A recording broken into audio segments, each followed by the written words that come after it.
Hi అండి. నమస్తే. నేను మీ Nirusha. Welcome the Nirusha Boina channel. అందరికీ శ్రీరామనవమి శుభాకాంక్షలండి. ఇంకా ఇంట్లో అయితే దీపారాధన అయితే చేసుకొని ఇంకా టెంపుల్‌కి అయితే వెళ్ళాలి. ఇంక మార్నింగ్ 5కి అయితే లేచి అన్ని పనులైతే చేసేసుకొని, స్నానం చేసేసుకొని, దేవుడి సామాన్లయితే తోమేసుకొని, దేవుడికి అయితే దీపం అయితే పెట్టేసుకుంటున్నాను. ఇంకా రాముల వారికి ఎంతో ఇష్టమైన మిరియాల పానకం, వడపప్పు కూడా చేసి పెట్టానండి. మనస్ఫూర్తిగా అయితే మనం శ్రీరామనవమి రోజు 108 సార్లు శ్రీరామ శ్రీరామ అనుకుంటే మనసులో ఏ కోరిక అనుకున్నా నెరవేరుతుందంట. అలా చేసుకోండి. ఇంకా ఇంట్లో అయితే అన్ని పనులు చేసుకొని ఇంక టెంపుల్కి అయితే వచ్చేసాము. చాలా క్రౌడ్గా ఉంటుందని చెప్పి ఇక్కడ తెలిసిన వాళ్ళు చెప్పారు. కానీ నేను వచ్చినప్పుడు అయితే దేవుడి దయ వల్ల క్రౌడ్ అయితే తగ్గింది.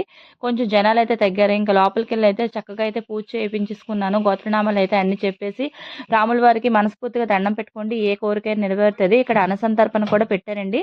పులిహోర, కుర్మా కర్రీ, ఇంకా హల్వా, సాంబార్ అన్నం, రైస్ ఇంక కొంచెం తింటే చాలు కడుపు నిండిపోయిందనమాట. ఇంక నేనైతే ప్రసాదం ప్లేట్ ఇంటికి తెచ్చుకొని అయితే మనస్ఫూర్తిగా